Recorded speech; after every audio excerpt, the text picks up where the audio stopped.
சரிங்களா? ஸோ நல்ல நாலேஜ் இருந்தாலும் நல்ல திட்டமிட்டவனால வந்து பார்த்தீங்கன்னா நாலேஜ் இல்லவனே தோக்கடிக்க முடியும் திட்டமிட்டவனால. மேக்ஸ் கொஸ்டின் 25க்கு 25 போடணும்னு நினைப்பாங்க.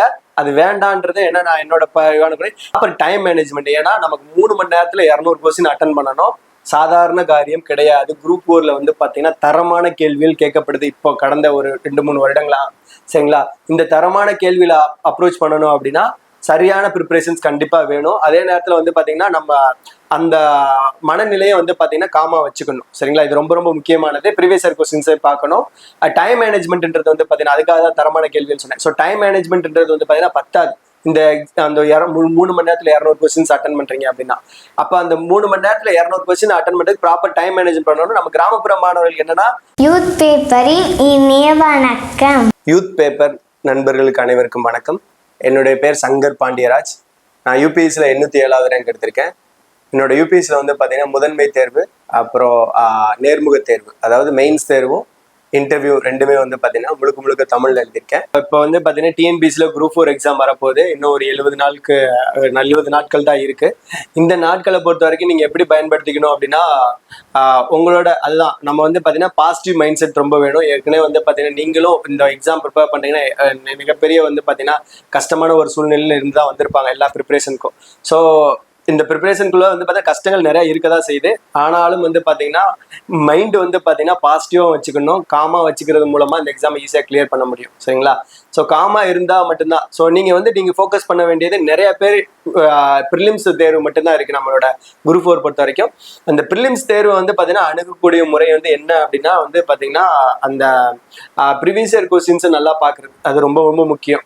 முன்னாடி தேர்வுகள் நடந்த எல்லா கொஸ்டின்ஸையும் பார்த்துட்டு அது பண்ணுறது ப்ராப்பர் டைம் மேனேஜ்மெண்ட். ஏன்னா நமக்கு 3 மணி நேரத்துல 200 கொஸ்டின் அட்டன் பண்ணணும். சாதாரண காரியம் கிடையாது. குரூப் 4ல வந்து பாத்தீங்கன்னா தரமான கேள்விகள் கேட்கப்படுது இப்போ கடந்த ஒரு 2-3 வருடங்களா.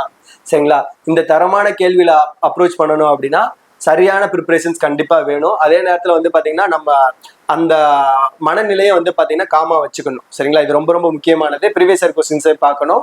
டைம் மேனேஜ்மெண்ட்ன்றது வந்து பாத்தீங்கன்னா அதுக்காக தான் தரமான கேள்வின்னு சொன்னேன். ஸோ டைம் மேனேஜ்மெண்ட்ன்றது வந்து பாத்தீங்கன்னா பத்தாது. இந்த அந்த 3 மணி நேரத்துல 200 கொஸ்டின்ஸ் அட்டன் பண்றீங்க அப்படின்னா அப்ப அந்த 3 மணி நேரத்துல 200 கொஸ்டின் அட்டன் பண்றதுக்கு ப்ராப்பர் டைம் மேனேஜ் பண்ணணும். நம்ம கிராமப்புற மாணவர்களுக்கு என்னன்னா என்ன பிரச்சனை இருக்கும் அப்படின்னா கரெக்டா டைம் மேனேஜ்மெண்ட் பண்ண மாட்டாங்க. சரிங்களா? அதுக்கப்புறம் வந்து பாத்தீங்கன்னா மேக்ஸ் கொஸ்டின் 25க்கு 25 போடணும்னு நினைப்பாங்க. அது வேண்டான்றது என்ன நான் என்னோட 25க்கு 22 கொஸ்டின் போட்டா போதும். 3 கொஸ்டின் எப்பயுமே என்ன பண்ணும் அப்படின்னா ரொம்ப டைம் கன்சியூமா இருக்கும். அந்த டைம் கன்சியூம் பண்ற அந்த கொஸ்டின்ஸை நீங்க சால்வ் பண்ணணும்னு ட்ரை பண்ணீங்க அப்படின்னா ஜிஎஸ்ல ஒரு 10 கொஸ்டின் விட வேண்டிய சுச்சுவேஷன் வரும். சரிங்களா? ஸோ அப்போ அந்த 25க்கு 25 எடுக்கணும்னு நினைக்காதீங்க. 25க்கு 22 எடுத்தா போதும். ஆனா 200 கொஸ்டினையுமே உங்களால ரீட் பண்ணி போட முடிஞ்சுது அப்படின்னா மேக்ஸ்ல 25 கொஸ்டினும் போடுங்க. இதான் என்ன அன்பான வேண்டுகோள். மெயின்ஸ் வந்து டைம் மேனேஜ்மெண்ட் அப்புறம் பாருங்க. இன்னொன்று என்ன அப்படின்னா 3வது தப்பா என்ன பண்ணுவோம் அப்படின்னா ஒரு கொஸ்டினை ரீட் பண்றோம் அப்படின்னா 8வது கொஸ்டினை ரீட் பண்றீங்க அப்படின்னா 8வதுல ஏன்னு வந்து பாத்தீங்கன்னா ஆன்சர் இருக்கும். நீங்க உங்களுக்கு தெரியும் ஏன்னு அப்படின்னு. ஆனா ஓஎம்ஆர்ல குறிக்கும் போது பின்னு குறிப்பிடுவீங்க. சரிங்களா? இது ஒரு தப்பு. அது மாதிரி கேள்விகள் கேட்கும்போது வந்து பாத்தீங்கன்னா எது தவறானது, கீழ்கண்டவற்றில் எது தவறானது, which of the following is the wrong ஆன்சர்னு கேட்டிருப்பாங்க. பட் ஆனா நீங்க எது கரெக்ட்னு போய் போட்டுட்டு இருப்பீங்க அவசரமான சூழ்நிலையில. சரிங்களா? இந்த மாதிரியான சில்லி மிஸ்டேக், திரும்பி சொல்றேன், சில்லி மிஸ்டேக்கை தயவு செஞ்சு பண்ணாதீங்க.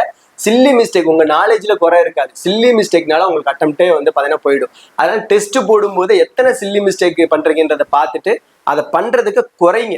0க்கு கொண்டு வந்துடணும். இந்த மாதிரி ராங் ஆன்சர் தப்பு பண்றது, 8க்கு ஏன்னு குறிக்கிறதுக்கு பதிலாக பின்னு குறிக்கிறது, அந்த மாதிரி எல்லாம் வந்துட்டு குறைச்சிருங்க. அது மாதிரி 200 கொஸ்டின் எழுதி முடிச்சுட்டு போய் ஓஎம்ஆர்ல மார்க் பண்ணணும் அப்படின்னு நினைக்காம அதை படிச்சு ரீட் பண்ணதுக்கு அப்புறம் கடைசியா உட்காந்து 1 ஏபி 2 பின்னு சொல்லிட்டு 200க்குமே போடாம சிறந்த மெத்தட் வந்து பாத்தீங்கன்னா ஒவ்வொரு 2-3 பேஜுக்கும் வந்து பாத்தீங்கன்னா கண்டினியூஸா மாத்திக்கிட்டே வருது. அதை நான் என்ன பண்ணுவேன் அப்படின்னா அந்த பேஜ்ல ஒரு 4 கொஸ்டின் இருக்குன்னா 4 கொஸ்டின்ஸ் ரீட் பண்ணிட்டு 4 கொஸ்டின்ஸே மார்க் பண்ணிடுவேன். அடுத்த பேஜுக்கு போவேன். அடுத்த 4 கொஸ்டின். இந்த மாதிரி வந்து பார்த்தா உங்களுக்கான ஒரு திட்டமிடுதல் ப்ராப்பரா வச்சுக்கோங்க.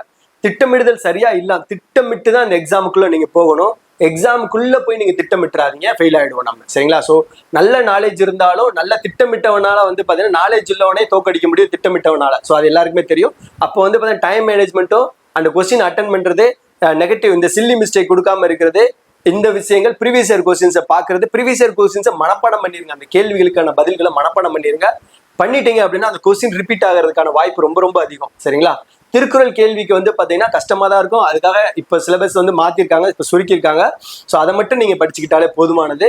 திருக்குறள் கேள்வியை வந்து பாத்தீங்க அப்படின்னாலே எளிமையாவே அணுக முடியும். அந்த கேள்விகளுக்கான விடைகள் வந்து பாத்தீங்கன்னா அந்த விளக்கமா கொடுத்திருப்பாங்க. எந்த கேள்வியில வந்து பாத்தீங்கன்னா விளக்கமான பதில் அண்ட் தெளிவான ஒரு பதிலா இருக்கும் சரிங்களா. ஸோ மேலோட்டமா இல்லாம இருக்கும். அதை நீங்க கண்டுபிடிச்சாலே அவங்களால ஆன்சர் பண்ண முடியும் சரிங்களா. ஸோ அனைவருக்கும் வாழ்த்துக்கள்.